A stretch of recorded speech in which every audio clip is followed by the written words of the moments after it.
So as the title should suggest, if Beth has been listening to me, the pros and cons of setting up a YouTube channel. So what's involved? Well, it is actually so simple to set up a channel that there's no need for me to talk about the mechanics of it.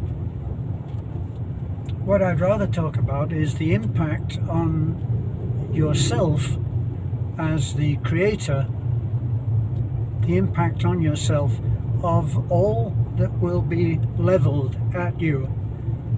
Now, as we've seen at the topmost level, that of running for the President of the United States, it is true to say that a lot of people invited Mr. Trump into their home. As he says, he was invited into people's homes, the politicians' homes, and he met their children and was a welcome visitor and regarded as, in most cases, regarded as a dear friend. In other words, they dropped his name.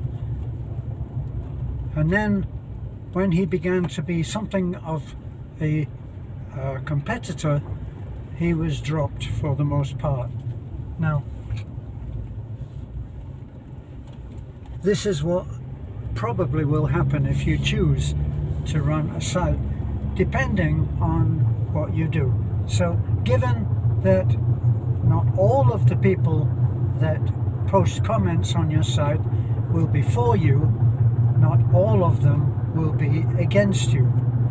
So when you set up what you're going to do and the kind of content that you're going to have, you have to decide whether you're going to make it a forum for free speech, good, bad or ugly, or you're going to have it run by the same kind of rules as you probably would for your home.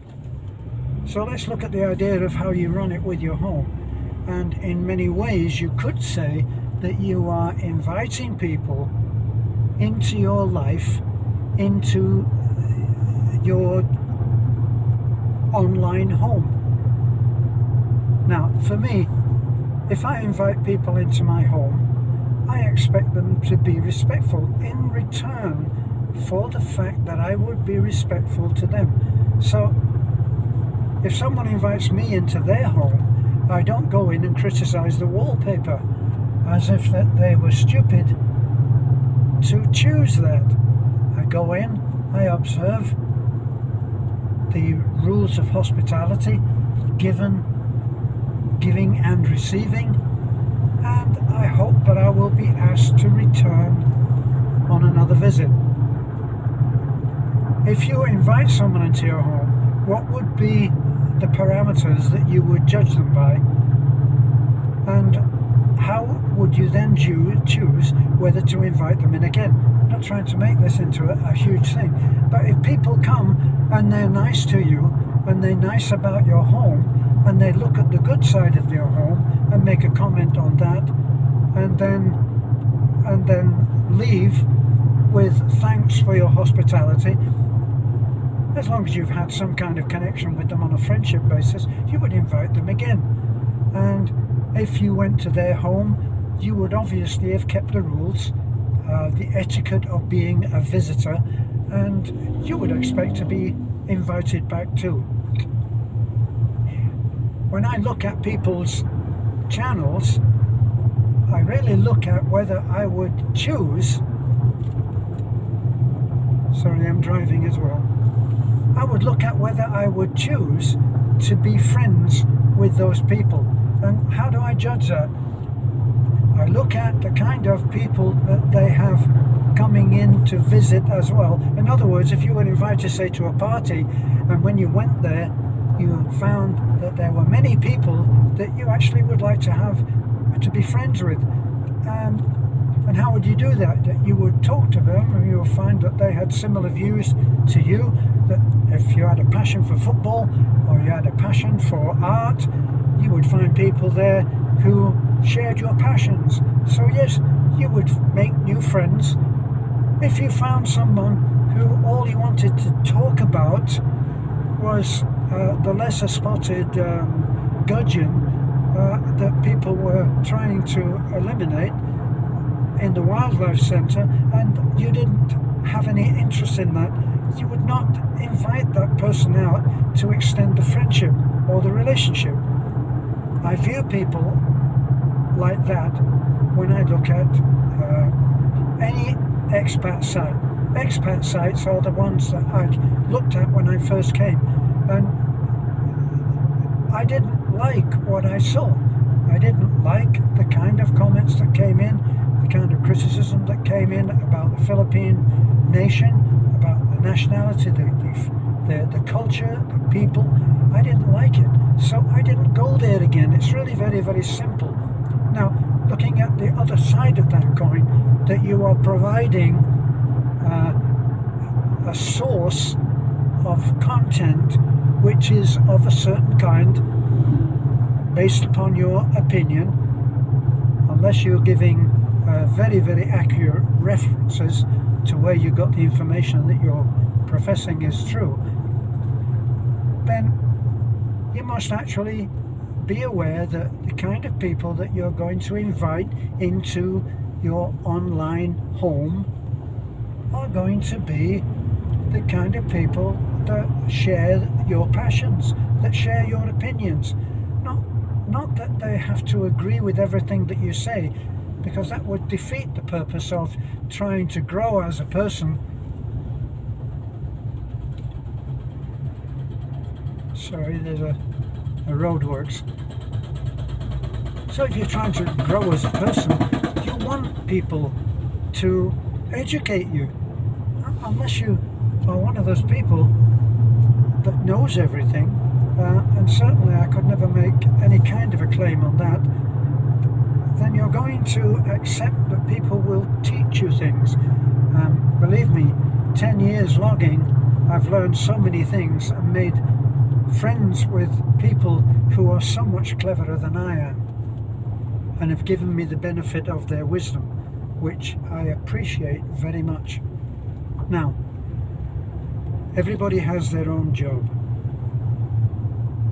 When I set up this channel with my wife Beth, at first we had lots of people who came who were, shall I say, vitriolic in their opinions. There's a great deal of difference between someone saying, personally I would not have done what you have done. They say that, which is for me acceptable. If someone says, I don't think that was a good decision, but time will tell, I can accept a criticism like that. If someone says, as someone did recently, what the heck were you thinking when you did that? What was on your mind? That's almost verbatim as to what someone said. I don't welcome that. I don't need anyone to put me down. This is a lesson of life that we all learn. As soon as you have an idea, if you express that idea, there will be people who, for some reason best known to themselves, it is their job to knock down what anybody says. You know, when I said that when I first arrived 10 years ago, and we realised that we couldn't live in Nanai's house because it was open plan and we were newlyweds, work that out for yourself, we decided that we would build our own little house, which grew to be a little bit more than our small house. So we started that. When I first told someone, I'm going to build my own house and I'm going to make it out of metal stud, he said, oh, good luck with that. As if, how could you be such an idiot as to think that you could build it out of metal stud? And then it turned out he didn't actually know what metal stud was. So you can see that man, it's his job to knock ideas down even before he actually understands what the idea is. And there are people that are like that. You've got to be prepared for those people. Now, at first, we let anybody comment in any kind of way, and soon we had these, I now see them as trolls, arguing against each other and using our channel to do it. After a little while of that, and having their negative conversations going on in our head, we said no. So we used the rules of our house and applied them to the rules of our internet house, and we said no. To those people that we would not want as friends, we said no. Those people who couldn't respect us the same as we were respecting them, we said no. And especially for those purveyors of what are called the truth, we said no. We don't profess to be telling the truth. We profess to be giving our opinion and our take on what it takes to lead an honourable, ethical life. And we invite people into our home on that basis. You better get used to the idea that you must set, if you are planning to run a channel, work out what the rules are for your home, and then work out how you want to run your channel on the same basis. So if you don't like people coming into your house and being rude to you when they're visitors, same applies to your internet, same applies to your channel. So this is what we did, and we created what I have called a feel-good channel. This was the basis upon which I either went back to or never visited again any other channel that was being run in the Philippines. If I didn't feel good as a result of what I'd seen, I didn't go back. Because, you know, sometimes I think it's hard enough to keep your head above water in this world that seems to be composed almost entirely of bad news for much of the time. You don't need people who are actively creating bad feeling with the way that they express their opinion as truth. And I'm almost home now, so I'll end on that note. If you find what we say in these, what I think of as exploratory videos, where we're talking, yes, we're talking about opinion, yes, we're talking about getting through life in the most positive way, please like and share, and of course we would love you to subscribe. Thank you for being with us. Hope you'll be with us again.